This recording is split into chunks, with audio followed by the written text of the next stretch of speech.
So in essence, they're getting the market price of the property today, but they're not getting paid for up to 2 years from now. Yep. Plus an extra 2 to 10% that you Correct. might use to sweeten the deal. And you know that once you have the development approval, the property will be worth substantially more than that anyway. Absolutely. Somewhere between, say, 30 and 40%, if you like. If we're only giving 10% of that amount away, we're almost profit sharing with the owner. So the owners see a massive benefit in what we're doing. We're giving over and above what the price of the property is in fact worth. Right. So not only is it a win-win situation between you and your student, it's also a win-win situation between you and the landowner. Absolutely. And a lot of people don't quite realise that a vendor may not want to move next week, next month, next 2 months is not exactly convenient. We've had many people that have approached us and said, listen, more time would suit us better. You know, is it okay if we, instead of making it 24 months as an option, can we make it 36? Oh, brilliant. That's It fantastic. happens often, yeah. And that's what you want, isn't it? You want more time. And a lot of people understand they're going to pay a lot of tax on the way out of a transaction. If they can delay that tax, it actually suits them in a better way. Excellent. So who are the typical ultimate buyers? Good question. It ranges, look, from anyone from a mid-sized development group to the multinationals. They understand that their business is around development. It's not really about DAs. It's not a strong point for them. They don't understand development approval processes terribly well. So they look to us to solve their problems. A developer today is essentially better off with a turnkey operation. So my understanding is the developers just want to get in and start laying the bricks. They just want to build the physical building. Yep. They don't want to go through the process of buying the land, paying the interest, getting development approval, because that's going to take up to a year or more to get all this done. And they're paying interest costs if they've bought the land just before they can lay the bricks. So the idea here is that you come in, option the land from the landowner, get the DA approval, and then sell it to the ultimate buyer who just wants to start laying the bricks. Absolutely. And that ultimate buyer is typically a big company, a development company. Are they publicly listed companies? Many of them are. In Many of fact, some of the best buyers in this country are the largest. And you know these companies. Obviously, you have a relationship with a lot of these companies. Absolutely. And like you said before, these are the companies that are telling you what they're actually looking for. And so that you can then go hunting around with your property searchers to sort of find exactly what they want. We actually almost like tailor, meet their needs. Right, I We get actually it. start with their criteria in mind, and we actually go find the deals that they're searching for. And with so much upside profit for you and for your students, why does the landowner option the property to you? Why doesn't the landowner just keep the land themselves, get the development approval themselves, and go and sell the property to the ultimate buyer themselves? Why option it to you? Yeah, that's a very common question that we get, and it's really simply this: it's expertise. They don't have the expertise. They don't understand what we do about the development approval process, bottom line. And even if they did, no one really wants to work a 40-hour week, go home, and then for the next 6 to 12 months dedicate their life to getting development approval after hours. This is quite a detailed and lengthy experience in a lot of cases. Family people just don't really have the time or the inclination. Sure, and I guess there's the cost of the DA as well, isn't there? Absolutely, absolutely. And in their mind, that is a risk. In our particular place, it's actually not, because we know it's calculated risk. We know that we can get the development approval. And I guess from the landowner's point of view, you come along, you option the property, you spend the money getting the development approval through council, and if for any reason you decided not to proceed with the option, then the landowner keeps their land and they keep the development approval. Because the development approval is actually on their land, isn't it? You don't own the development approval, you've paid for it, but it belongs to that land, that landowner, correct? Absolutely. In fact, the land is still in the landowner's name. The title is still held in their name. So the development approval is paid for by us. It's improving the value of that land. So really the worst case scenario then for the landowner is that you choose not to take up the property, the option, at the end of the 2-year period. So they haven't sold it, but they've ended up with a development approval on their land, which has massively improved the value of their property. So how much money do you have to put down? Obviously, when you enter into an option with the landowner, you put down some money to secure that option, right, to buy that option for yourself. How much money do you typically pay to the landowner to secure the option? There's two great questions there. The first one you've asked me is, how much do you put down? It's $1,000. Is that all? That affects the option. Just $1,000? Correct. That activates the option. Okay. I mean, $1 does it. As a vote of faith, we use 1,000. That effectively, controls the property from that point forward, whatever the period of the time is. But secondly, to answer your other question, is really quite simple. In fact, the landowner is better off if we don't complete the transaction. Right. As you outlined yourself, the value of the property has been significantly enhanced. If we now don't complete the transaction, that landowner is better off for the DA approval now. So there's really no risk to the landowner. Nothing. They get a DA on their land if you don't proceed. Correct. If you do proceed, they get paid more than what the land is worth on the day you did the option in the first place. That's right. And then the ultimate buyer, they end up with a property straight away that's got a development approval. They can immediately start laying bricks and do what they do, which is build property and then sell it or lease it or do whatever they do with it. Yep.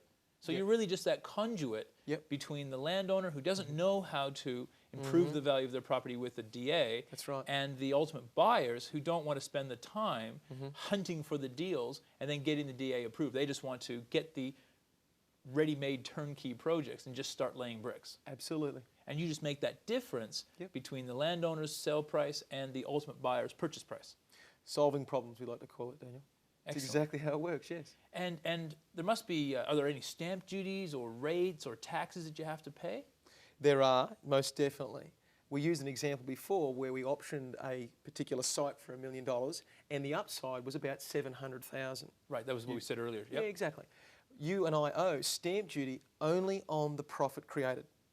So we actually don't in fact owe stamp duty on the full amount of 1.7, but only the profit we take away from it. And in that example, we said that there was $700,000 gross profit, less the cost of the DA. That's right. Which was about $70,000. That's right. So it's $630,000 worth of profit on that particular deal we use as an example. So the stamp duty is only on the $630,000 profit you made. It's in fact on the 700, but you are right. You are right. We do owe stamp duty. To answer your question, you do, and if you don't, you can defraud the government, and that's not obviously we're not going to go there. We don't promote that for a second, I mean, you do need to pay stamp duty, most definitely. What you don't have to pay is the rates, because the land is effectively not in our ownership. It's still in the current landowner's name. Okay, so you don't pay any land tax, any rates, because you don't actually own the land, do you? That's exactly right. So you just pay stamp duty on the gross profit that you've made. Correct, yes. That you've made, and that's just based on the standard stamp duty rates of the particular state that you're in, correct. be it Queensland or South Australia, New South Wales, etc. That's right. And do you pay that stamp duty once you then sell your option? I mean, how do you know how much profit you're going to make until you've sold the option? Correct.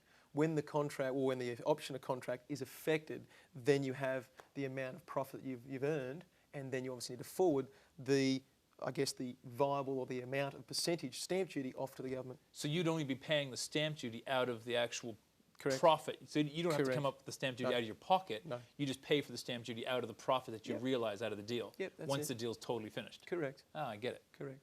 And I have to ask you this one, Mark, because I know everyone watching from home is going to want to ask you, all right, what are some of the biggest net profits you've made in some of your deals?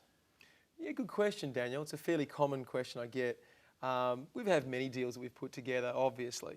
Probably one of the larger ones that we did some time ago was about 16.2 worth of upside net profit out of a transaction. 16 million. Yeah, absolutely. We've actually got a student right now that has unearthed a deal, an industrial tract of land that has, in fact, worked out very, very well. There's about $21 million worth of upside. In this one deal? In this one transaction. So how much will the students see out of that deal? Well, as we discussed before, Daniel, it's a 15% split. So 15% of 21 million translates to about $3.1 million. So the student will see about $3.1 million out of this one deal? Absolutely. And over what time period are we talking about? From like when they first found the deal to when the money is actually in the bank account? How long is that? Sure, good question. This deal is a little different because we are going to undertake the development ourselves. So that process will be about 24, 30 months, depending on the development approval process. But even still, 2.5 years is not that long to get $3 million, is it? And it's not. That student has been with us now about 7 months, and I think he's about 23, 24 years old.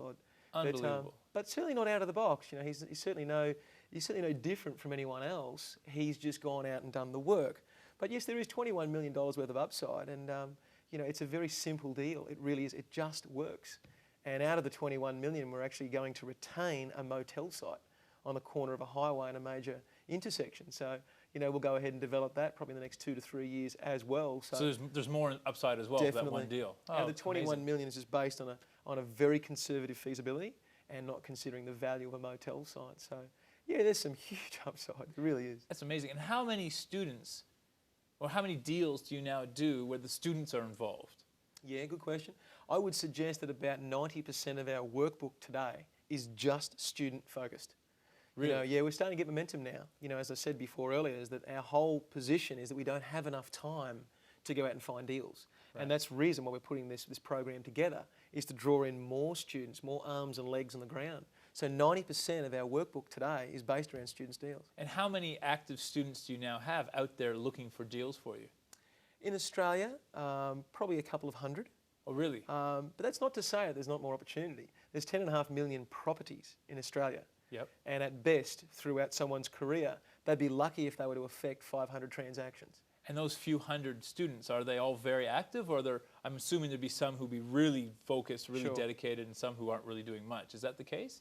Yeah, look, it's a mixed bag. If you said to me how many are active, I would say probably about 200, 250. Right. Different levels of activity, most certainly. Everyone has the time, and some have just focused on this particular industry. So there's different results in there. But I'd say across the board, there's some very, very healthy students. We actually just had a phone call about 8-9 days ago from a student, and he did an event with us. 9 weeks ago was our last event, and $490,000 cash has landed in this chap's account. You're kidding. Since that last event, he's actually focused on just short options. He's effected 3 transactions since our event, and the money is physically in the bank. And I don't know how he got hold of my phone number, but he rang me about 8-9 days ago, and he said, listen, my name is such and such, and I just want to say thank you. And I said, well, how'd you get my phone number? And he said, I really can't say, but anyway, this is what's happened. And I think at that point, Daniel, he had about 370 that he had assembled. And he said, Mark, by 4 o'clock this afternoon, I'll have another 120 down. He rang me again in the morning, confirmed it, and it was all signed off. And there's 490,000 cash in 9 weeks. And he's just done since very doing well. your course 9 weeks ago. Yep. And he's physically writing a testimonial for us now. And how old is he? Oh, he'd probably about 28, 29 years old. Right. Yeah. Was he focusing full time at this, or has this been something he's been doing part time? No, not at all. He works a full-time job. Wow. Yep, for a fairly large company actually. So I guess that his time constraints would be quite limited. Okay. Brilliant. Yeah. Well, Mark, can you tell us who would be one of your more outstanding students that you've had to date?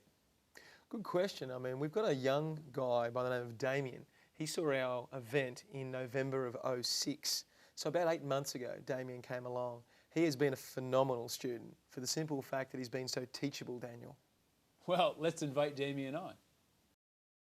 Daniel, how are you going? Good, thank you. Thanks for joining us today. I really appreciate the time you've taken to share with us today. Damien, do you mind if I ask you, how did you first find out about Mark Rolton and property options? I first found out about Mark about September last year. I attended a seminar where he spoke, and I was just blown away by what he said. And what was it about options and him that attracted you to become involved? I was attracted first to the potential that I saw in options. I was also attracted to the simplicity of the idea, and I always thought, yeah, there must be some way where this is possible. And I just didn't know how until I saw Mark Rolton speak. Okay, and had you had any previous experience in property options? No experience in property options at all. I'd never heard of property options. Right. I had very limited experience in property. I'd purchased some land, I'd bought my own house. That's pretty much where it stopped. And did you have any other knowledge of property, apart from just buying your own place? Well, my dad is a builder, so he did build houses, but only in a small scale, and we certainly didn't do anything in commercial or industrial, I think. Okay, and having done Mark's course about 8 months ago, right, so you did it end of last year, so about 8 months ago you did the course, how long did it take you to get your first deal under your belt? Well, my first deal took me 3 weeks. Oh, really? Yeah, so that's quite extraordinary in fact. Normally it does take a few months. My second deal after that first deal took me 2 months after that. But since I've started Mark's course, I've done five deals, which have gone to gone to documents. Oh, fantastic. And what type of deals are they? Are they commercial, industrial, residential? They span through all the market sectors. So I have 2 aged care deals. Right. I have a mixed use deal. There's a combination of a hotel, a retail and office Right. site, industrial site, and also retail office combo. And do you mind if I ask you, after about 8 months now in these 5 deals, how much have you actually made? Look, it's around about the 4 million mark. 4 million. That's right. Have you actually got that in the bank now? No, I haven't got it in the bank. Over the next 24, 30 months, I'll be seeing this money. Oh, so as those deals come That's to right. fruition... As the deals are finalised, they are finalised, but as we go through the DA process, then we start seeing some of the cash come out from them. Fantastic. And I'm assuming you've got more deals in the pipeline coming up? Oh, definitely. Always got deals coming through the pipeline. This is amazing. How old are you now? 27. 27. And are you married? Yes, I'm married. With kids? Yeah, 1 kid. Yeah, Oh, congratulations. 1 month old. Right. And what does your wife think of you doing all this property options business? Oh, she takes it in her stride. She just is happy that I'm doing something that I love doing. And yeah, she's... Does she know how much money you've got in the pipeline coming for Yeah, yourself? yeah, I think she's secretly spending it already. Oh, really? Oh, fantastic. And the deals that you're doing, are they in your own backyard or are they around Australia? No, they're not. We don't need to be in the locations where we're doing the deals. Our deals stretch all over Australia, interstate, different parts of Queensland. It doesn't have to be where you're living. It doesn't matter. So, I mean, how do you find these deals if you're if they can be anywhere in the country? How do you find them?